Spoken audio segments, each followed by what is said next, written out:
সবাই মিলে মনের আনন্দে যাচ্ছে ভক্তগণকে সঙ্গে করে নিয়ে। কিন্তু হঠাৎ করে হলো কি মা, ভক্তরা সবাই পিছনে পড়ে গেছে আর গৌরহরি আগে আগে এগিয়ে যাচ্ছে।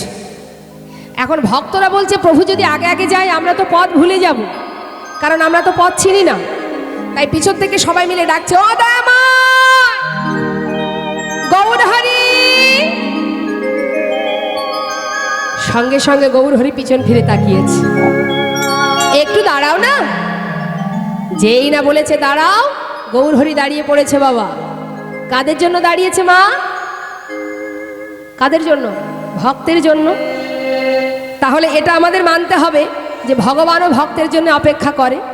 হ্যাঁ, তবে প্রকৃত ভক্ত হতে হবে না। আমি যদি গর্ব করি আমি ভক্ত, আমি বড় ভক্ত, তাহলে ভুল হয়ে যাবে। ভক্ত বললেই ভক্ত হওয়া যায় না বাবা। ভক্তের অনেকগুলো লক্ষণ থাকতে হয়। কি লক্ষণ? শাস্ত্রে বলি ত্রিনাদপি শুনে চেন তরুরিব সহিষ্ণ না আমানির মানদেন কীর্তনীয় সদা হরি। কথাটা ভালো করে শুনুন। ত্রিনাদপি শুনে চেন, অর্থাৎ তৃণ মানে কি? দুর্বা ঘাস। দুর্বা ঘাসের উপরে যখন আমরা মাড়িয়ে মাড়িয়ে চলে যাচ্ছি, দুর্বা ঘাস কোনো প্রতিবাদ করছে? বরং সে কি করছে? মাথাটা নত করছে। আবার যখন আমরা চলে যাচ্ছি সে কিন্তু পিছনে আস্তে আস্তে মাথাটা আবার তুলে ধরছে। বৈষ্ণব মহাজন বললেন বৈষ্ণবের লক্ষণ সেটাই হবে, মাথা তুলতে পারবে না। দুর্বা ঘাস মাথা তোলে তুমি তাও পারবে না, তোমাকে সর্বদাই নত হয়ে থাকতে হবে। কিন্তু এখন কি আছে সেই দিন? এখন আর মাথা নত করে কেউ থাকে? বৈষ্ণবের স্বভাব, যারা সনাতন ধর্মে দীক্ষিত, যারা ভগবত কৃপা লাভ করার জন্য ভক্তি জগতে আছে, তাদের লক্ষণগুলো এটাই হবে। এই লক্ষ্য থাকতে হবে সর্বদাই দীনতা। দীনতা উগ্রচণ্ডা হলে হবে না, দীনতা প্রকাশ করতে হবে সর্বদাই। আর কি বললেন? তরুরিব সহিষ্ণু না। ওমা আস্তে কথা নয়, কথাগুলো একটু শুনে যান। তরু মানে বৃক্ষ। একটা গাছ থেকে, হ্যাঁ, একটা গাছ থেকে আমরা ফল ছিঁড়ে নিই, ডগা কেটে নিই তো। বলুন তো সে কি কোনো প্রতিবাদ করে? করে না, তারা তো প্রাণ আছে। মহাজন বললেন বৃক্ষ যেমন ডাল কেটে নিচ্ছ, ডগা ছিঁড়ে নিচ্ছ, আবার ফল ছিঁড়ে নিচ্ছ। একটা লাউ গাছ, লাউ গাছ থেকে আমরা ডগাও নিচ্ছি, ফলও ছিঁড়ে নিচ্ছি। একটা বৃক্ষ থেকে আমরা ডাল কেটে নিচ্ছি, তথাপিও সে ছায়া দিচ্ছে, আবার নতুন ডগা বাহির হচ্ছে, আবার আপনাদের মতো ভক্ত বৈষ্ণব সেবায় লাগছে। বৃক্ষের মতো তোমার মধ্যে সহিষ্ণুতা রাখতে হবে। আমানিরও মানদেন, যাকে সবাই ঘৃণা করে তুমি তাকে সম্মান করবে। আমাদের হিন্দু সমাজে দেখবেন জাতির ভেদাভেদ আছে, আছে না বাবা? এ ওই জাতি, ও উঁচু জাতি, আমি নিচু জাতি, ওকে ঘরে ঢোকানো যাবে না, ওকে রাস্তায় গায়ে ছোঁয়া লাগা যাবে না, আছে না? এই ভেদাভেদগুলো কে করেছে? আমাদের মতো সাধারণ মানুষ করেছে। কিন্তু যারা ধর্মপরায়ণ, যারা ধর্মকে ভালোবাসে, তারা কখনো জাতের ভেদাভেদ দেখে না। হরিদাস ঠাকুর মুসলমান কোলে জন্ম নিয়েছিলেন, কিন্তু সেই হরিদাসকে আমার মহাপ্রভু কোলের মধ্যে করে নিয়ে পুরীর মন্দিরের ভিতরে নিয়ে গিয়েছিলেন। সমাজ যাকে মেনে নিত না, বৈষ্ণব সমাজ, হরিদাসকে দেখলে দূরে সরিয়ে দিত। এক আসনে বসে সেবা করতো না। কেন না? সে মুসলমানের অন্ন খেয়ে বড় হয়েছে। কিন্তু একটা হরিদাস ঠাকুরের কথাই বলি, হরিদাস ঠাকুর তিনি যত যত বহিরঙ্গ ভক্ত আছে তার মধ্যে অন্যতম হলেন আমার হরিদাস ঠাকুর, যাকে উপাধি দিল নামের আচার্য, নামাচার্য। শাস্ত্রে বলেন জন্ম হোক যথা তথা, কর্ম করো ভালো। যেগুলি তুমি জন্ম নাও তাতে কোনো দুঃখ নেই, কর্মটা সঠিক করো। ধর্মের একটাই নিয়ম, জাতের কোনো ভেদ নেই। জাতিকুল নিরর্থক বুঝাইবার তরে হরিদাস জন্মেছিল যমনের ঘরে। তাই আস্তে কথা নয়। তাই মাগো, আজ একটা পদ্ম ফুল কোথায় ফোটে বলুন তো? পাকের মধ্যে। আর গোলাপ কোথায় ফোটে বাবা? দেখবেন অনেক যত্ন করে গোলাপ ফোটাতে হয় টবে করে। কিন্তু রাধা গোবিন্দের যুগল চরণে লক্ষ্য করে দেখবেন ওই পাকের মধ্যে ফোটা পদ্ম ফুলই জায়গা পেয়েছে। একটা তুলসী বৃক্ষ যদি একটা নোংরা জায়গাতেও তৈরি হয়, জন্ম হয়, সেই পাতা দিয়ে কিন্তু গোবিন্দের সেবা হয়। কপিকুলে বীর হনুমান, কপিকুলে ভগবানকে ভালোবাসত কে? বীর হনুমান। পক্ষীকুলে ভালোবাসত কে? গরুর। যারা সবাইকে ভালোবাসতো, প্রভুকে ভালোবাসতো। তাই আজ মহাজন বললেন, এই জন্ম হোক যেখানে তাতে দুঃখ নেই, কর্ম ভালো করো। ভক্তের জন্য অপেক্ষা করছেন গৌর সুন্দর, যেই না কাছে এসেছে গৌর হরি বলছে তাড়াতাড়ি চলো, যাচ্ছি দয়াময়। সঙ্গে করে যেতে যেতে গৌর হরি অনেক দূরে, আর ভক্তরা পিছনে, আবার পিছনে পড়ে গেছে। এখন প্রখর রৌদ্রের মধ্যে দিয়ে প্রভু একা একা যাচ্ছে, কিন্তু মা একা একা যাচ্ছে। হঠাৎ কি হলো দেখুন, তৃষ্ণায় পিপাসায় গলাটা শুকিয়ে যাচ্ছে গৌর হরি। এখন রৌদ্রের মধ্যে দিয়ে যখন যাচ্ছে আর মুখে কৃষ্ণ নাম গাইতে গাইতে যাচ্ছে, যেতে যেতে বলছে, হে কৃষ্ণ, কোথাও যদি একটু জল পেতাম তৃষ্ণা নিবারণ করতাম। বলতে বলতে হঠাৎ কি দেখছি, এক গোয়ালা কাঁধে করে বাঁক নিয়ে তাতে ঘোলের ভাণ্ড সাজিয়ে আসছে। ঘোল নেবে গো, ঘোল, ভালো ঘোল আছে। ও গোয়ালা, হ্যাঁ হ্যাঁ বলুন বলুন। তোমার কাছে ঘোল আছে? আছে আছে। এদিকে এসো, এদিকে এসো।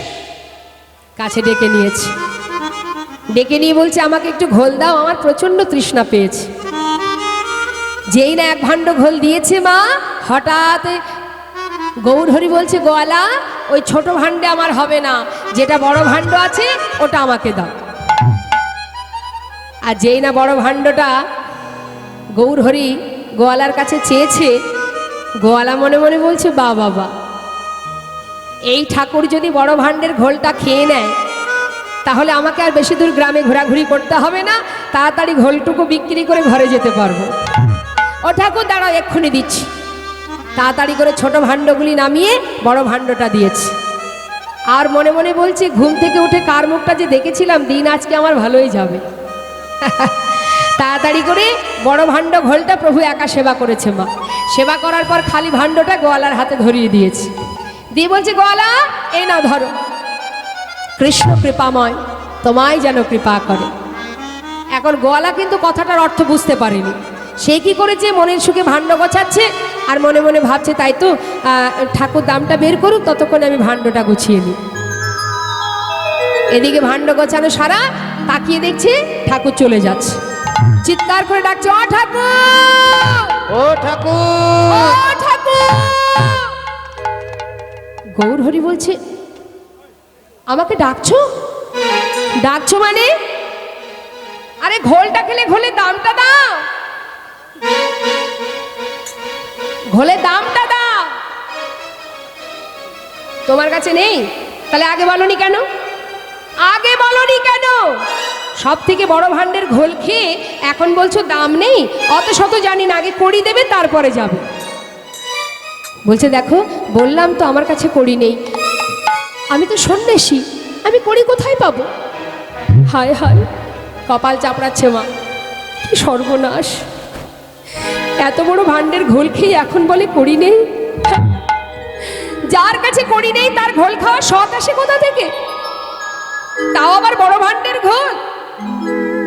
গৌর হরি দূর থেকে দেখছে যে গোয়ালা বসে বসে কাঁদছে। কার জন্য মা? কার জন্য কাঁদছে? অর্থের জন্য। হ্যাঁ, ধীরে ধীরে এক পা দুপা করে আবার পাশে এসে দাঁড়িয়েছে গৌর হরি। ভক্ত, শান্ত হও, কেঁদো না। তুমি দাম চাও তাই না? ঠিক আছে, শোনো, আমার কাছে তো কড়ি নেই, পিছনে আমার অনেক ভক্ত আসছে, তাদের কাছে বললো ঘোলের দাম দিয়ে দিই। বেশ, ঠিক আছে। গৌর হরি চলে গেল, আর এদিকে ভক্তরা সবাই আসছে নাম করতে করতে। মন লাগু রে মন লাগু রে, মন লাগু রে, মন লাগু রে,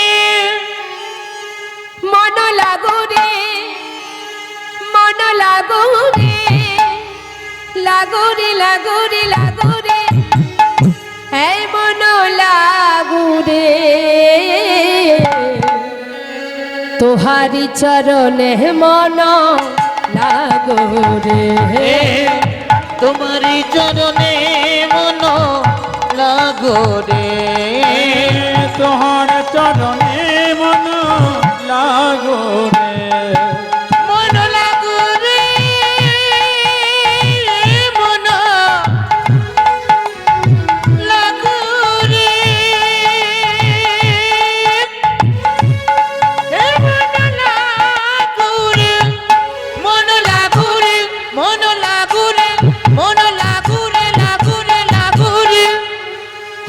মন লাগুরে।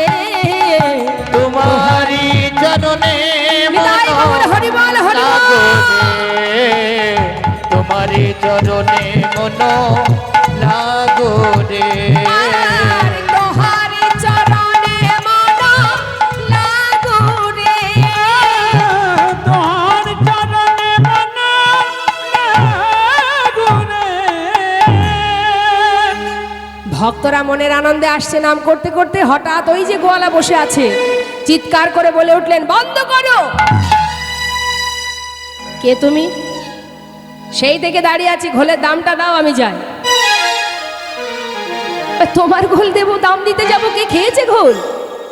বলছে আমি তাকে চিনি না, নাম জানি না, তোমাদের সঙ্গের সঙ্গী। ও মা, আমার দিকে। ঘোল খেয়েছেন নাকি? খেয়েছেন ঘোল? আমার সাথে কথা বলুন, খেয়েছেন? ঘোল খাননি? কি বাবা, এদিকে ঘোল পাওয়া যায় না? পাওয়া যায়? হ্যাঁ, আগে ছিল, এখন আর পাওয়া যায় না, তাই না? এই যে শীতকাল আসছে, হয়তো পেলেও পেতে পারেন। ও গরমকালের দিকে ঘোল পাওয়া যায়, তাই না? ও আচ্ছা আচ্ছা, তাই যাই হোক, এখন আমার ভাগ্যে তো কোনোদিন জোটেনি, তাই জন্য আমিও জানি না কখন ঘোল পাওয়া যায়। আচ্ছা বেশ, তা দুধের ঘোল তো সবাই জানে কেমন হয়, তাই না? এই গোয়ালার কাছ থেকে ঘোল খেয়েছেন নাকি আপনারা?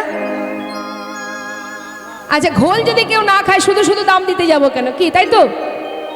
গোয়ালা বলছে আমাকে ঘোলের দাম দাও, আমি যাই। তো কেন দাম দেব? কে খেয়েছে আগে বলো, নাম বলো, পরিচয় দাও, আমরা কেন দাম দিতে যাব? গোয়ালা বলছে আমি তাকে চিনি না, তোমাদের সঙ্গের সঙ্গী, মানে তোমাদের দলের লোক। আমাদের দলের লোক? এই ঘোল খেয়েছো? ঘোল খেয়েছো? ঘোল খেয়েছো? এই ঘোল খেয়েছো? কি গো, আপনারা ঘোল খেয়েছেন বাবু? এই যে কেউ তো ঘোল খায়নি, তাহলে ঘোলের দাম দেবো কেন? গলা বলছে বললাম তো আমি নাম জানি না, চিনি না, তোমাদের সঙ্গের সঙ্গী। আমাদের সঙ্গের সঙ্গী? আরে পরিচয় না দিলে তোমাকে ঘোলে দাম দেবো কেন? পরিচয় দাও। বলছি শোনো, নাম তো জানি না, তবে যদি দেখতে কেমন বলি তাহলে বুঝতে পারবে। হ্যাঁ বলো দেখি, বলো দেখি তা দেখতে কেমন। তাহলে শোনো, এমন মানুষ আমি আগে কখনো দেখিনি। দেখতে কেমন জানো? নবীন যৌবন,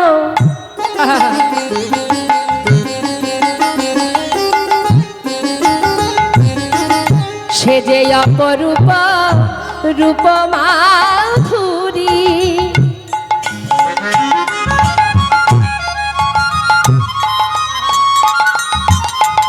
ভুবন ভোলা নগরারু,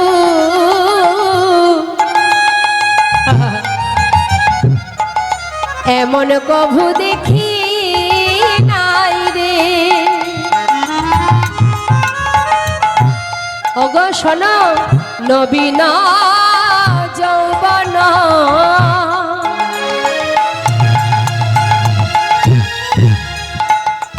গলিত কাঞ্চন,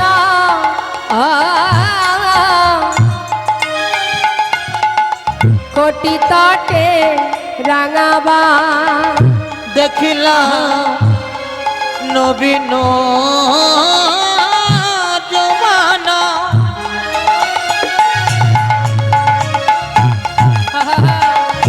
গলিত কাঞ্চন,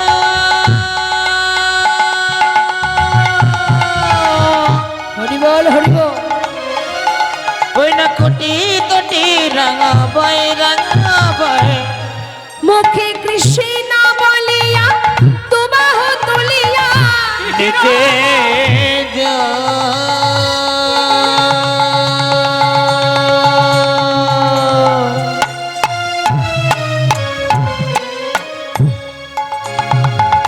নিচে যা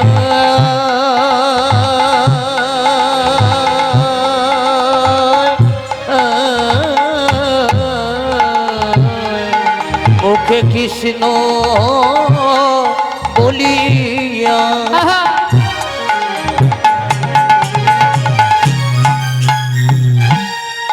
অগত বাহু তুলিয়া, নাচিয়া নাচিয়া যায়, নাচিয়া নাচিয়া যায়, ওই দেখো নাচিয়া নাচিয়া যায়, নাচিয়া নাচিয়া যায়। দেখলাম কাঁচা সোনা, কাঁচা সোনা দেখে মনে হলো কাঁচা সোনা, দেখে মনে হলো কাঁচা সোনা। এমন রূপের মানুষ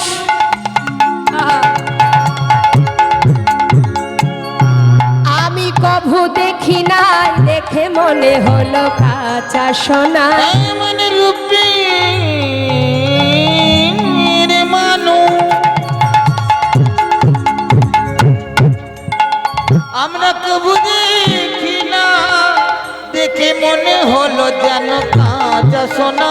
দাঁড়াও দাঁড়াও, কাঁচা সোনার মতো দেখতে একজনই আছে, সে হলো নবদ্বীপের গৌরহরি, তাই না? আচ্ছা তাই বলো, এবার বুঝেছি। গৌরহরি ঘোল খেয়েছে, ঘোলের দাম দিতে পারেনি, কিন্তু গোয়ালা আমরা তো তারই সঙ্গী, আমরা করি কোথায় পাবো বলো? গোয়ালা চিন্তা করছে, চিন্তা করো, হায় হায় ওই ঠাকুর যে বলে গেল যে এরা দাম দেবে, কিন্তু এরাও দিল না। হ্যাঁ, ঠাকুর মিথ্যা কথা বললো, ছি ছি ছি, কোনোদিন তার ভালো হবে না। আমার এত বড় ক্ষতি করে দিল, জীবনেও তার মঙ্গল হবে না, কখনো ভালো হবে না। একার মতো একা বকে যাচ্ছে বাবা। আর ভক্তরা কি করবে? তারা তো আর করে দিতে পারেনি, তারা যে যার মতো পাশ কাটি কাটি চলে যাচ্ছে। কিন্তু মাগো, আস্তে আস্তে ঘোলের দামটা তো দিতে হবে। হ্যাঁ, স্বয়ং মহাপ্রভু সেই ঘোলের দাম দিয়েছিলেন, তাহলে আমাদেরও তো ঘোলের দামটা দিতে হবে। কি দেবেন তো সবাই ঘোলের দাম? দেখুন, কমিটির ভক্তরা আপনাদের কাছে যাচ্ছে ভিক্ষার ঝুলি নিয়ে। আপনারা প্রাণ ভরে একটু মহাপ্রভু সেবার জন্য দান করবেন, কেউ কিন্তু বঞ্চিত করবেন না। গোবিন্দ সেবার জন্য দান এদান বিফলে যাবে না। আপনি 10 টাকা দান করলে ভগবান আপনাকে 20 টাকা ফেরত দেবে, সেই পর্যন্ত অপেক্ষা করবেন এবং ঠিক পাবেন, অপেক্ষা করতে হবে। আর যত সময় সে না দেবে সে কিন্তু স্থির থাকতে পারবে না বাবা, এটাই ভগবানের ধর্ম। তাই আপনারা সবাই মিলে দান করুন, কেউ বঞ্চিত করবেন না। সবার কাছে যাচ্ছে আমার ভাইয়েরা, আপনারা মুক্ত হস্তে গোবিন্দ সেবার জন্য দান করুন, তবে কথা কেউ বলবেন না, মন দিয়ে লীলা আস্বাদন করুন, কথা নয়। দু রকমের আছে, তার মধ্যে শ্রেষ্ঠ দান হলো গোবিন্দ সেবার তরে দান। এই ভগবত সেবার তরে দান করবেন, তবে কিছু চাইবেন না। দানের পিছনে যেন কিছু চাওয়া না থাকে, যে আমার ছেলেটা যদি পাশ করে তাহলে 200 টাকা দেব, আমার নাতিরা যদি চাকরি পায় 5000 টাকা দেব। এই যে উদ্দেশ্য স্বরূপ যেন ভগবানের কাছে কিছু দান করবেন না। যেটুকু দান করবেন শুধু তাকে জানান যে আমার এই দান যেন তোমার সেবায় লাগে। হ্যাঁ, উদ্দেশ্যবিহীন দান, সেটাকে বলা হয় সাত্বিক দান। আহা, তাই প্রাণ ভরে দান করুন, কথা নয় মা, আস্তে আস্তে, কথা নয়। এখন গৌরহরি চলে গেল, ভক্তরাও চলে গেল, আর গোয়ালা চিন্তা করছে আজ আর বসে থেকে লাভ নেই, এবার ঘরে ফিরে যায়, আজ আর বিকি কিনে হবে না। কিন্তু যাবে বলে যেই না বাঘ তুলেছে, দেখছে বেজায় ভারী। কেন ভারী কেন? আমার বাঘ তো হালকা হবে, কারণ এত বড় ভাণ্ডের ঘোল খেয়েছে ঠাকুর, বাঘ তো হালকা হবার কথা, কিন্তু ভারী হচ্ছে কেন? ছোট ভাণ্ডগুলি নামিয়ে যে ভাণ্ডের ঘোল প্রভু সেবা করেছে সেই ভাণ্ডের মধ্যে যখন নজর দিয়েছে, দেখছে কি কানায় কানায় পরিপূর্ণ স্বর্ণমুদ্রা। সেই বাঘ ফেলে রেখে ছুটতে ছুটতে যাচ্ছে দয়াময়, ছুটে গিয়ে প্রভুর চরণটা জড়িয়ে ধরেছে।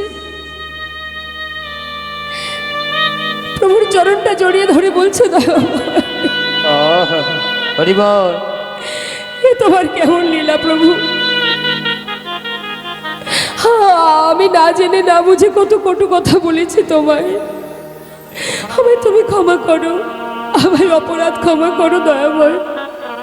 আমি অপরাধ করেছি, তোমার চরণ তলে তুমি আমায় ঠাঁই দাও দয়াময়। হে দয়াময়, ওই চরণে অপরাধ করেছি, তুমি নিজ গুণে আমার, তুমি নিজ গুণে ক্ষমা করো, তুমি নিজ গুণে ক্ষমা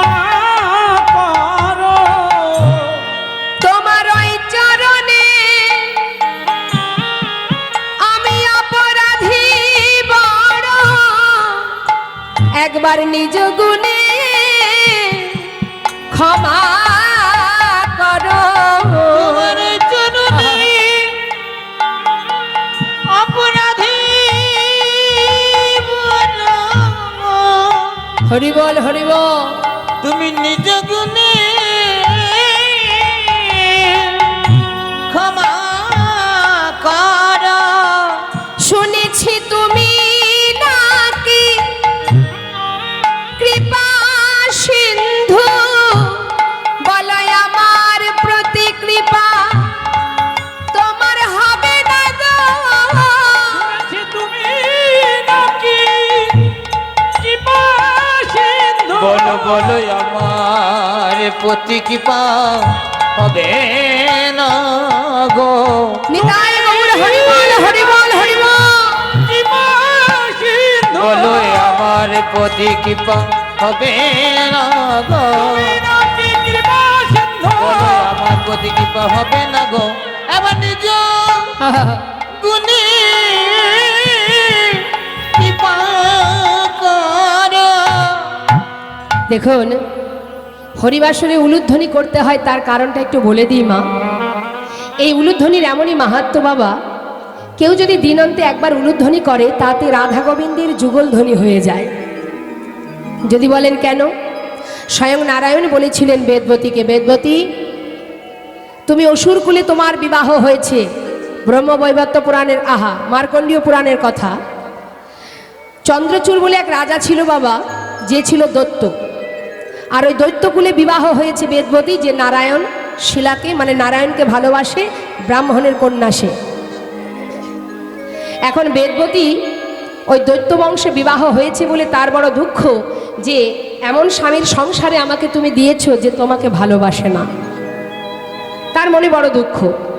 কিন্তু হঠাৎ একদিন ওই দৈত্যকুলের রাজা, চন্দ্রচূড় রাজা, তিনি একটা বিশেষ কাজের জন্য বিদেশে যাবে, বাইরে যাবে। তাই নিজের স্ত্রীকে বলছে, বেদবতী আমি যে কদিন থাকবো না সে কদিন তুমি আমার এই রাজ সিংহাসনে বসে এই রাজ্য পরিচালনা করবে।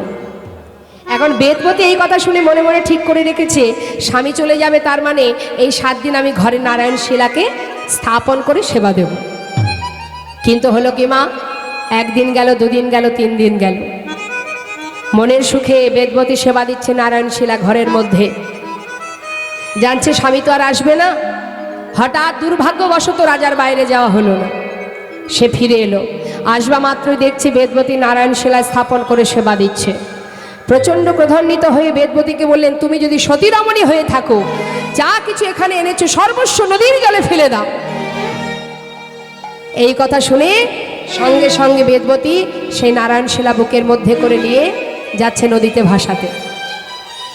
এখন নদীতে যখন নিয়ে যাচ্ছে বাবা, মনে মনে চিন্তা করছে, দয়াময় হে প্রভু, বড় আশা করে তোমাকে আমার ঘরে এনেছি, কিন্তু আজ নিজে হাতে তোমাকে বিসর্জন করতে চলেছি। তাই তোমাকে বিসর্জন করে আমি আর ঘরে ফিরতে পারবো না। তাই তুমি থাকো আমার মাথার উপর, আগে আমি বিসর্জন হব, তারপর তুমি বিসর্জন হবে।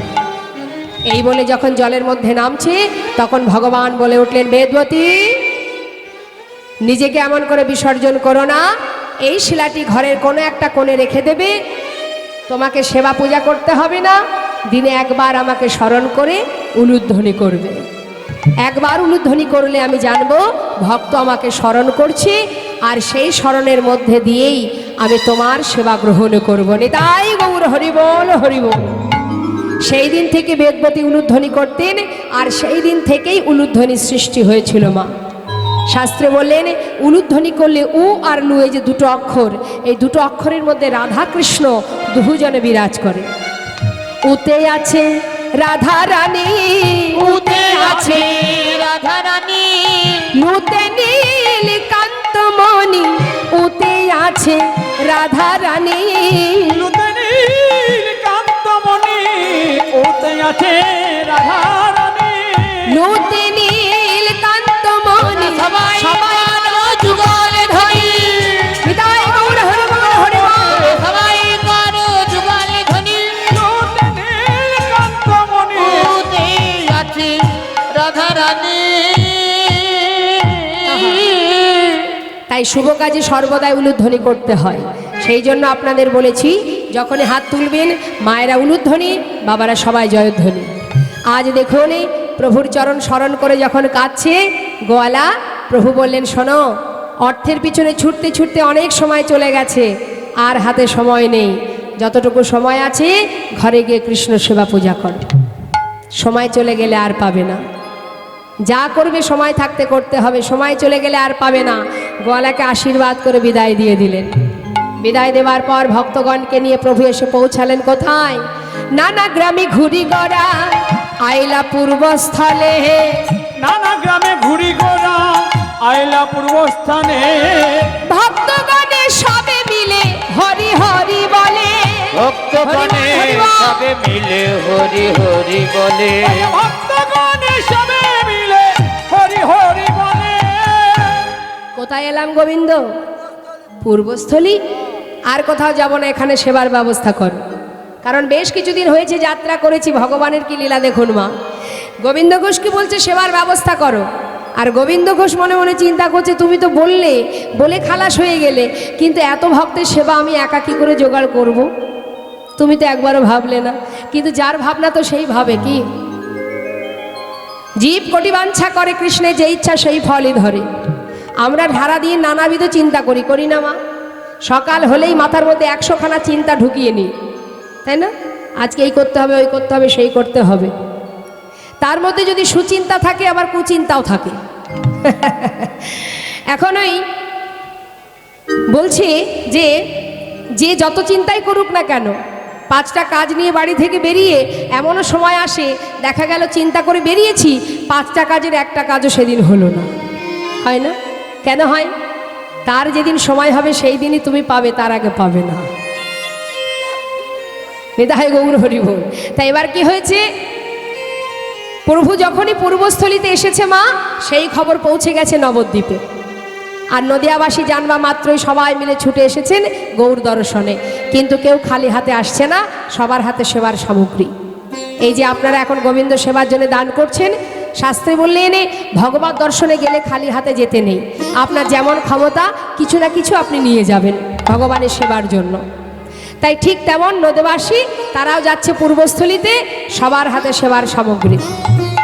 গৌর হরি বলছে, শোনো গোবিন্দ, বড় চিন্তা করছিলে কি করে কি করবে, চিন্তা করো না। ওই দেখো আমার ভক্তরা সবাই আমার জন্য সেবার বস্তু এনেছে।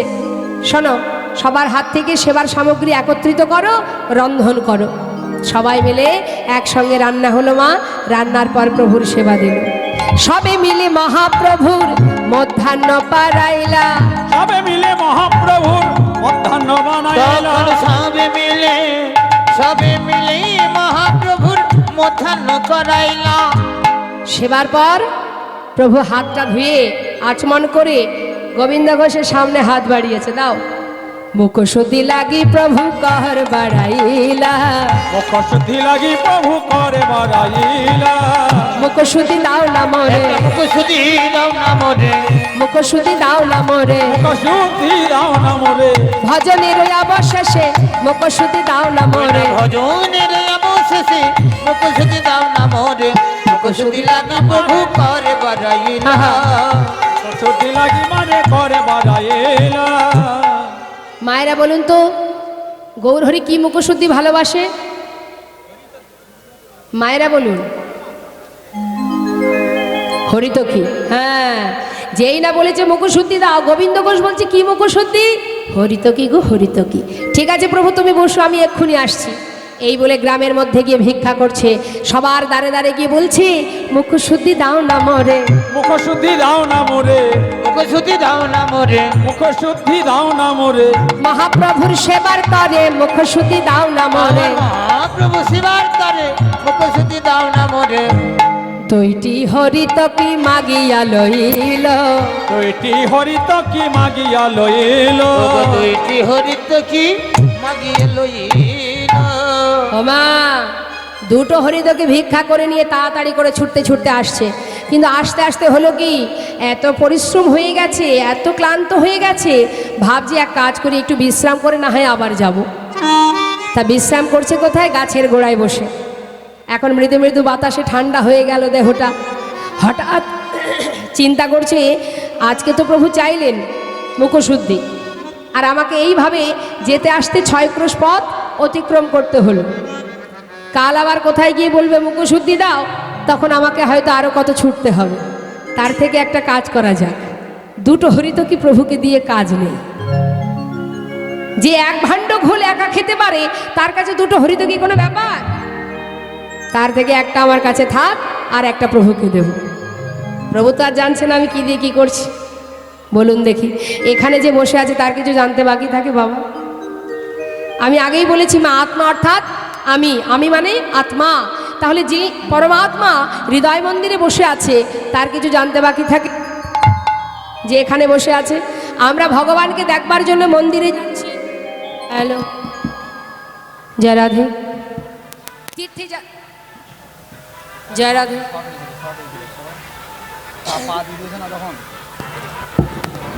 হরে কৃষ্ণ, জয় রাধে। তাহলে আমরা ভগবানকে পাবার, ও আমার দিকে তাকান, ভগবানকে পাওয়ার জন্য কোথায় যাই? মন্দিরে যাই তো, তীর্থে যাই, হ্যাঁ। কিন্তু ভগবান কোথায়? কোথায় আছে ভগবান? সবার হৃদয় মন্দিরে আছে। শাস্ত্রে বললেন ভগবানকে পাবার জন্য কোথাও যেতে হয় না।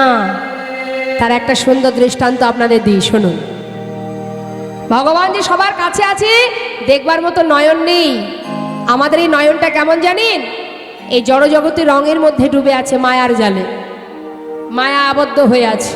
মনে করছি 3 তলা বাড়ি করেছি, আমি বিরাট বড় কাজ করেছি। সে তো বনের পাখিরাও করতে পারে। বাবুই পাখির বাসা দেখেছেন বাবা?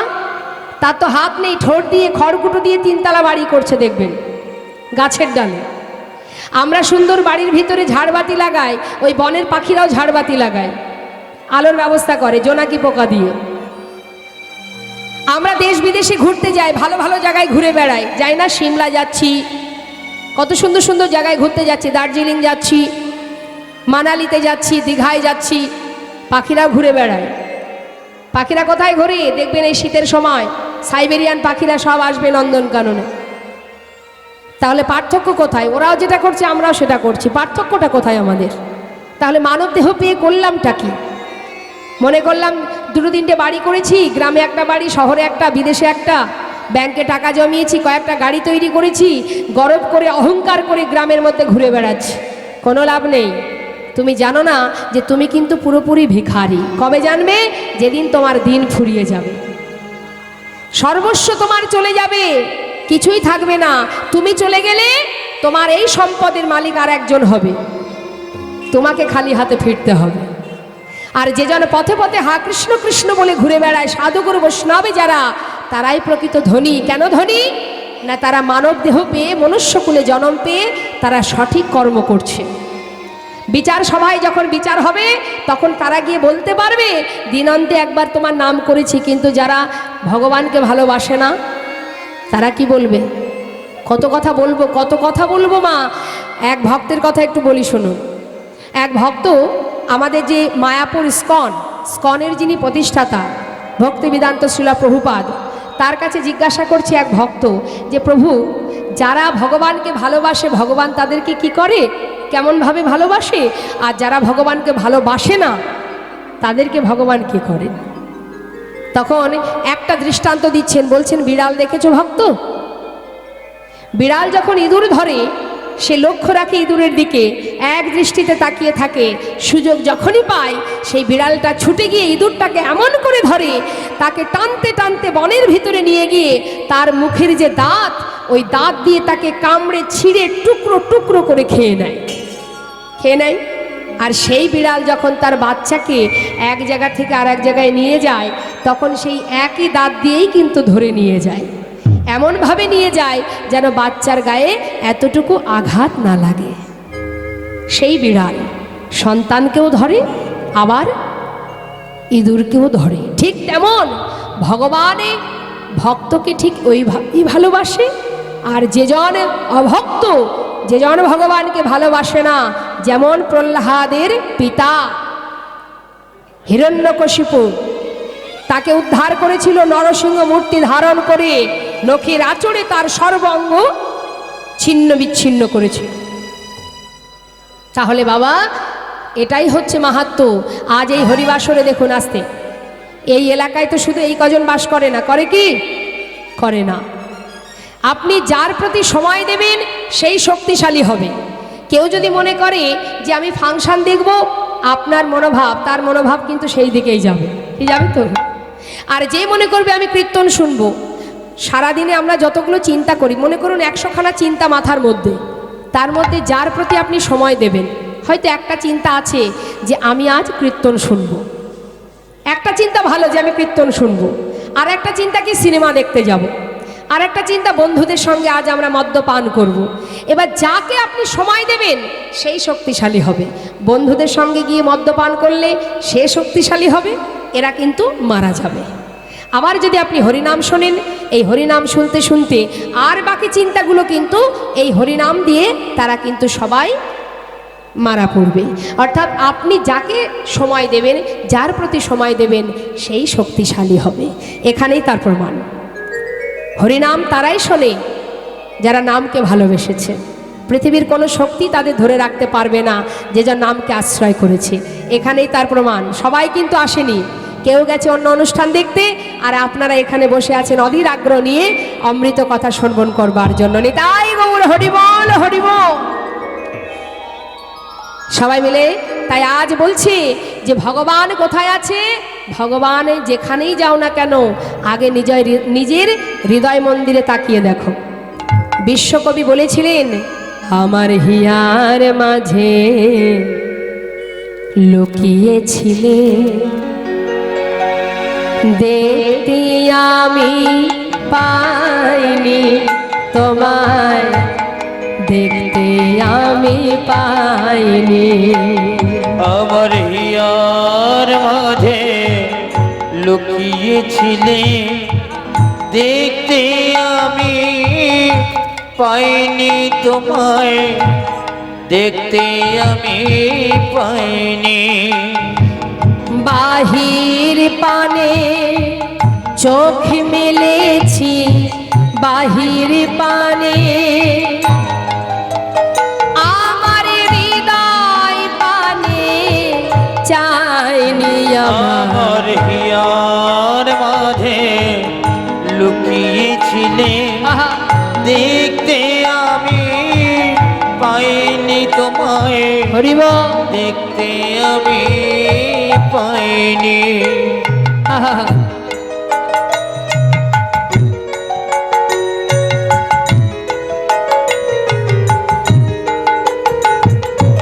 আমার সকল ভালোবাসা, সকল আঘাত, সকল আশায় আমার যত ভালোবাসা, সকল আঘাত, সকল আশা। আমার সকল ভালোবাসা। কবি রবীন্দ্রনাথ ঠাকুর তিনি বলছেন, তুমি আমার ভালোবাসাতেও আছো, আঘাতেও আছো, আশাতেও আছো, ভরসাতেও আছো। আমার দুঃখে আছো, সুখে আছো, কিন্তু আমি তোমাকে দেখতে পাচ্ছি না।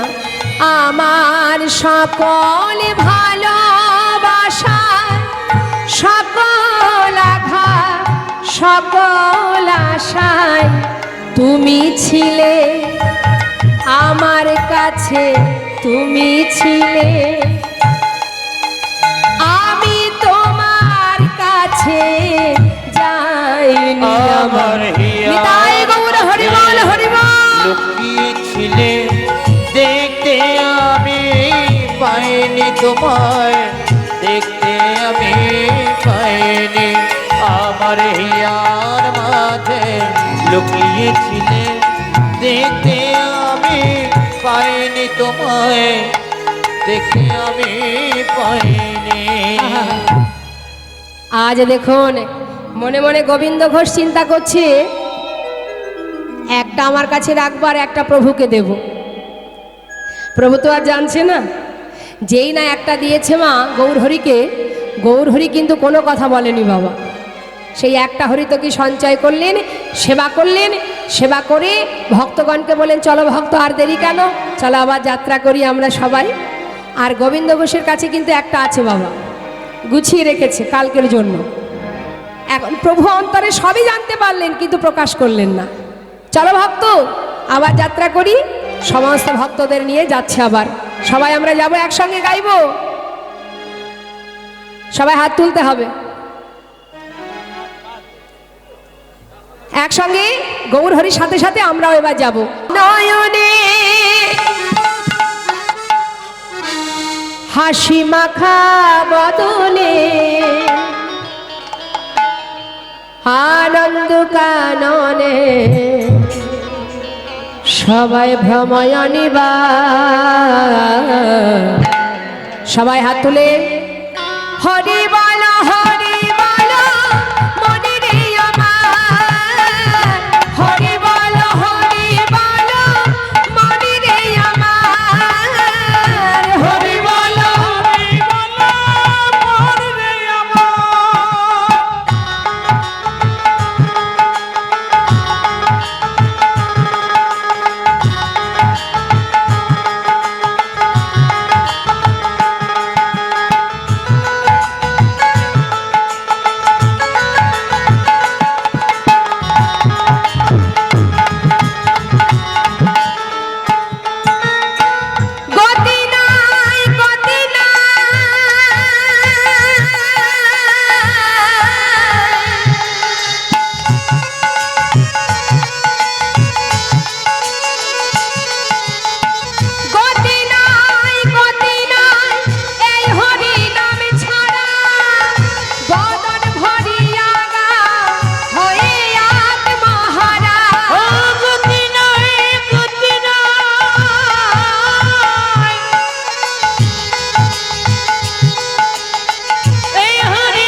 রাত্রি দিলে ওই শ্মশানে দিবারাত্রি দিনে।